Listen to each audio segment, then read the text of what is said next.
A warm welcome, everyone, to our last Food for Thoughts webinar of the series. I am Sonia Falconieri. I'm leader in finance at Bayes Business School, and it is my greatest pleasure today to welcome Denise Wilson, OBE, and the CEO of the Hampton-Alexander Review. As you will know, the Hampton-Alexander Review was in charge to track the progress of female representations in corporate boards of FTSE 350 firms since 2016, so from 2016 to 2020. Denise, thank you very much for joining us and for accepting our invitation today. Thank you, my pleasure. And thank you very much to Bayes Business School and to all of you for joining this discussion on what is, you know, a beautiful day of the year. I do appreciate that. Hopefully we'll see a few more. Luckily. And I also want to thank you to Janina Steinmetz, my colleague, who will be my backup host if there is any connection problem. Hopefully it won't be needed and there won't be any, but in case. And before we start our chat with Denise, I just want to remind everyone that you are most welcome to ask questions by using the Q&A function in Zoom. I'll make sure that I'll try to pass as many questions as possible, time allowing, on to Denise. So Denise, thanks again for being here today. I'm actually very excited, obviously because we are discussing a very important topic. It remains still a very sensitive topic, but also because of the recent announcement about the relaunch of the Hampton-Alexander Review. So I'm keen to hear more about that maybe later on. But before we look at the future work, I want to take a look at what the Hampton-Alexander Review has already done since 2016. And I wanted to ask you, what would you say are the most significant achievements, the success stories, if you want, from the last report in 2020? Which was released in February 2021, if you had to comment on those ones. Yes, well, look, you know, as many of you will know, the UK chose a different route to the rest of the EU, and we chose a voluntary business-led route, so not legislation and not quotas. And, you know, this has now been a decade-long drive, which started in 2011 from really a very poor starting point, just 9% women sitting on FTSE 350 boards, and 152 of those boardrooms all male. Yeah, if we look today, where are we? We have a third of boards already at 40%, and you know, 1 in a third of companies have a woman as either the chair or the senior independent role, the two main roles on boards. FTSE 100 boards are currently at 36% women, up from 9%. And you know, I think by any measurement, that is great. Women in leadership roles, of course, you know, those top 80%, 80 or the highest paid and most senior roles in FTSE companies. Currently, there's around 30% women in those roles. So you know, but progress comes in many forms and not just representation. And I think the ripple effect that we've seen out into other sectors, into public sectors, into smaller non-listed private companies, has been really quite phenomenal. There's no shortage of informed research on the benefits of diversity, you know, much of which your own school have contributed to, and many thanks for that.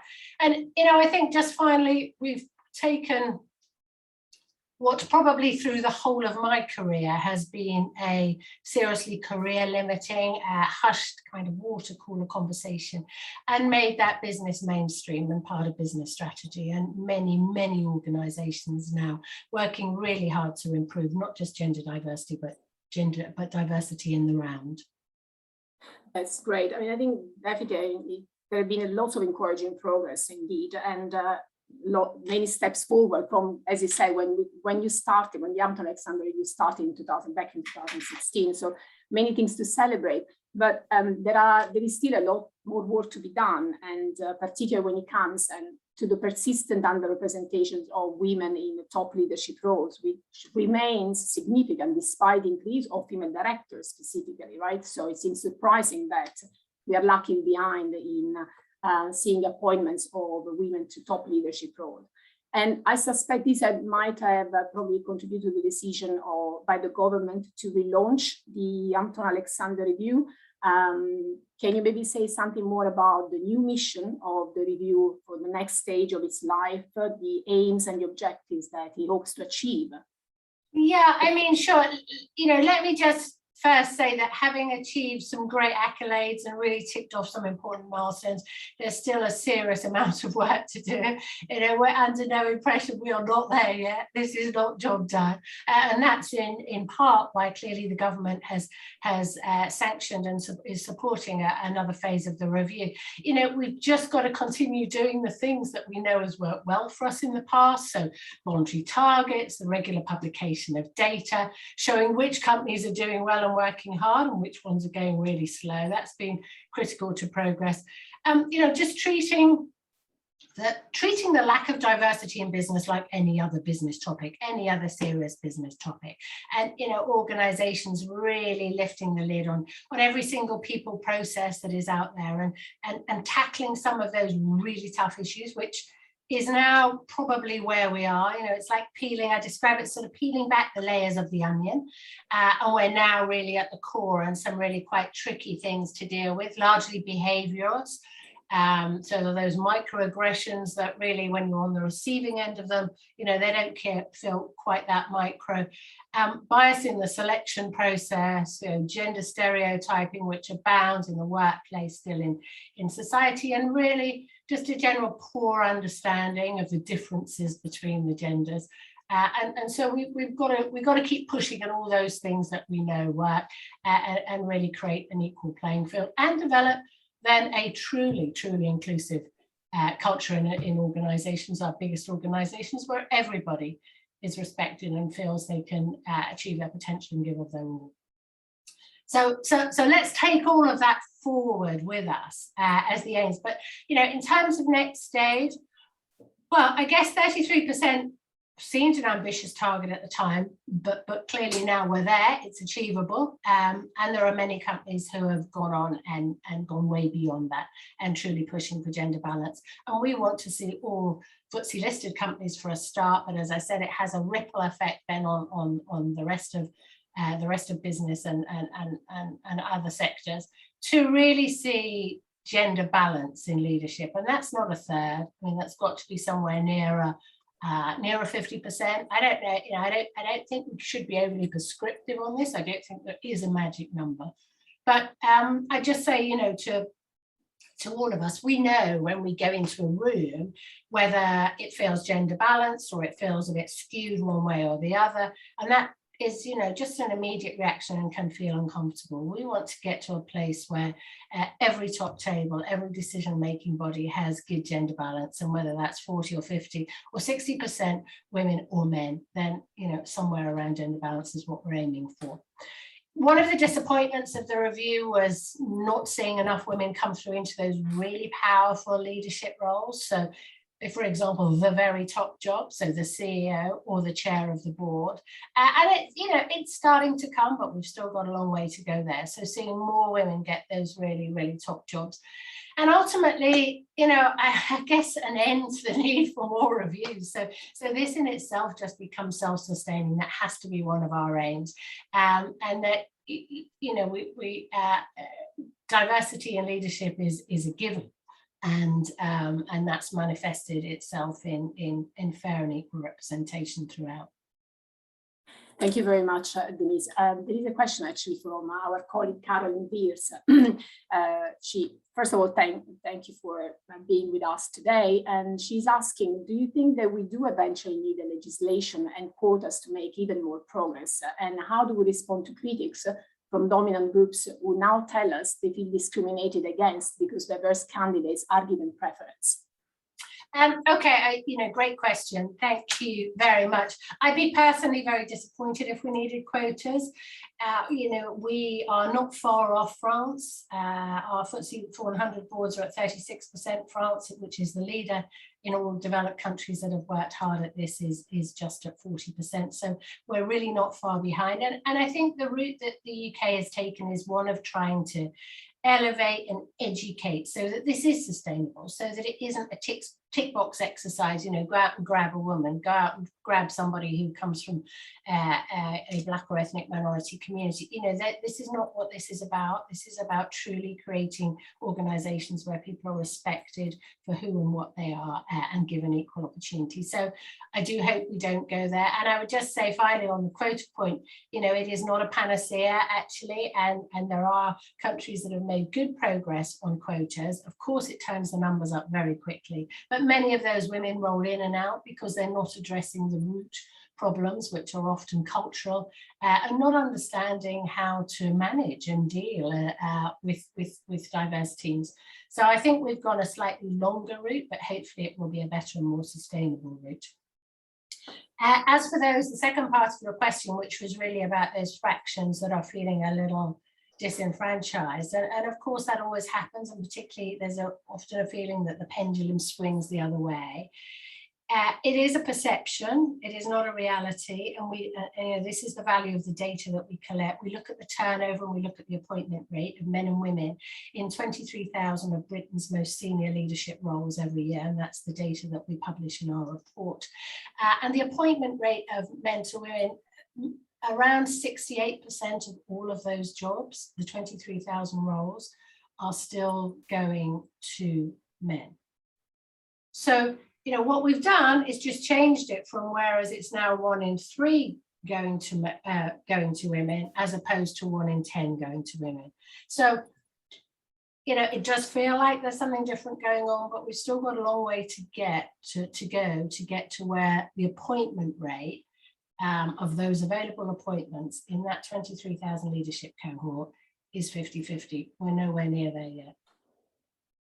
Thank you, Denise. There is another question from an attendee who's asking, have you found that certain industries have struggled to achieve higher levels of equality in leadership positions more than others? So is there one industry that's better than others? Yeah, exactly. So it's been particularly challenging to import equality changes. Again, another great question, and we absolutely thought that at the beginning, and I've been involved in this for over a decade. We thought that financial services, that retail, that hospitality would do really, really well because they had a huge bench strength of women at lower levels, and of course this would be easy for them. That hasn't proved to be the case. One of our worst performing sectors is financial services. And one of our most startling, most innovative sectors has been mining. And not all companies within mining, but we have a BHP Billiton is a great example of that, where they took the opportunity to innovate, to reinvent their working practices, to completely automate all of their practices that had relied on heavy lifting and mining and very manual jobs in the past, to automate them. And 30% of the women who are down in their mines today, driving Kawasaki's the size of the house, and shifting rock, are women. So, it isn't the case, actually. It is. And one other thing I would just say, it's about raw ambition, but it's also about the leader. And by that, I mean the singular leader, the CEO, and their ambition in this space, their staying power, their credibility, how much they mean it and how much they're just kind of ticking the box and learning their lines. And those are the things, those are the businesses, the organizations that have moved furthest fast and are way out in front. It really isn't so much to do with sector. Thank you very much. If I may ask a question, actually, I was reading the FT was reporting some kind of concerning figures about the difference in the pay of directors, claiming that female directors are sometimes paid up to 40% less than their male counterparts. Is it something, actually, is it the real extent of the difference? Is it something, for instance, will be tackled, the Hampton-Alexander will try to tackle in the next stage of Yeah, that was a great piece of research, and the FT covered that rather nicely. I mean, the pay gap is the consequence of a representation gap. So too few women in the very senior, high-earning roles on boards and in leadership, too few CEOs, too few chairs, too few finance directors, too few women on the executive, and that ultimately leads to the pay gap, because the most powerful high earning roles are still going, in the vast majority, women, to men.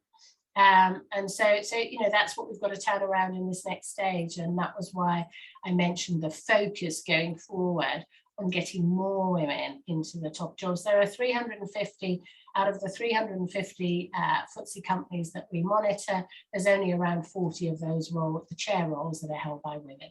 So, and that accounts for the pay gap, because these are serious roles and they're seriously paid in the top jobs. Absolutely, absolutely. There is a very interesting question from someone from the audience, Janine Lewis. So she's telling that we need to find a way for women to put themselves forward for these roles. She's sharing some of her experience as a member of a council on business, which had 4 male directors only. They were including an ops director and a NED. She got the NED position because I pushed my way forward, but the female operation manager already in the company didn't attempt to put herself forward. So she's asking basically, how can we help women find the confidence to put themselves forward for these roles? Yeah, look, that, you know, the answer to that question is a very complicated one, but clearly, you know, you correctly identified one of the problems, and there are many, and there are problems on the demand side, there are problems on the supply side, and you know, I'm often asked about women's confidence. You know, what I don't see is women who are underconfident in themselves, in their ability, in the role they're playing, the job they do, how they live their lives, and how they both in work and outside. But what I do see is women, when they look up at the top of organizations and they look at the leadership, they don't see people who look like them, who think like them, who behave like them. And therefore that dampens their expectation. It makes them feel that maybe they don't want to be part of it, they shouldn't be part of it, they can't be part of it. And all of that needs tackling and addressing. You're, you know, absolutely right. But, you know, I think, so it is deep and complicated and multi-layered, the answer to the lack of gender progress in business, and clearly tackling women's ability to put themselves forward is one of those areas. Headhunters will say to me, I need to make 6 calls to a woman to get her to give me her CV versus a male counterpart who will, you know, ping it to me whilst I'm talking to him. And, you know, women want to go in, they want to think about it more, they want to, and that's fine. We need to understand that, because that's what we're working with. And we need to invest more time in encouraging women to put forward. But clearly as well, you know, there's something on the part of women that is, you know, go for it. If you're going to spend 40, 50 hours of the week out in the workplace, surely you want to be paid well for it. You want to be as senior as you can. You want to have a job that you enjoy, and uses your skills and talents. And don't fear tokenism, or you're getting the job just because you're a woman. Clearly, many of those men who are in those roles around you and above you have been given that job because they were competent, but also because they were men. Thank you very much, Denise. There is another very good question comes from Professor Barbara Kasulukak, and she's asking, there has been good progress in the last 5 to 10 years, but she's wondering if women promoted stay in their roles as long as men, or if there is a faster turnover when it comes to women, and a risk that numbers will slip if effort towards equality is not sustained. I'll come back to the second, sorry, I'll just ask you the second part of that question again. In terms of turnover, in quota countries, we are seeing that. I think there may be some truth in that data. You know, we've only been doing this for 10 years, and generally the guidance from the listing rules from the FRC is the corporate governance code is around 9 years is the maximum. So I think we may have a way to go to play that one out. But I would say there's some hints of that, simply because we see women roll off after 6 to 9 years onto maybe other boards, maybe not, rather than rolling up into the more senior jobs as we might expect. So, you know, if you look back to 2011, there were virtually no women chairs, 2 or 3. And now there's 40, but there are well over 1,000 women sitting on FTSE boards, and I would expect more than 40 of those to have made their way through to the chair role. So I think there's some evidence of that, and that's definitely a marker in a data set we want to scrutinise in the years going ahead. Thank you very much. I think we have probably time for one more question. The chat has become very active. Research has suggested that imposter syndrome can worsen due to quotas where women feel that they haven't been promoted based on merit. How can we tackle this issue to ensure that women do not suffer from lack of confidence after achieving top-level jobs, which I think is something we addressed already in the previous question about not feeling guilty for being appointed or promoted because we are women. I think, look, that's exactly as I said earlier, you know, get over that. Actually, I've never heard a man say to me, oh, I feel bad, I got the job just because I'm a man, and you know, or I knew the boss, or I whatever. They feel they've got that job because they deserved it. And on the one hand, they have. You know, these are big senior roles. People have to work very hard to get there, whether you're a man or a woman. But there is something around the opening of doors, the smoothing of the pathways, maybe less kind of weight in their rucksacks for men that helps them go on and up quicker and faster. You know, domestic burden being one of those rocks in the rucksack. So, but you know, I just have, you know, it's a frustration of mine when I hear young women say that, because they're bright and capable, and often more brighter and capable than maybe their male counterparts, you know, or maybe their partner, and you know, a life where you have a shortened career or you're underemployed, underpaid, is, you know, feel you're not using your skills and there is somebody above you who and you could do that job. That's a frustrating place to be, and it you know, plays out large over life. So I would just encourage all women to go for it, really, and just, you know, dismiss any of those ideas. Once you're in the job, you prove, and women do this time and time again, you prove you're capable of doing that job, and it takes very little time. Forget the chatter. It's not worth worrying about.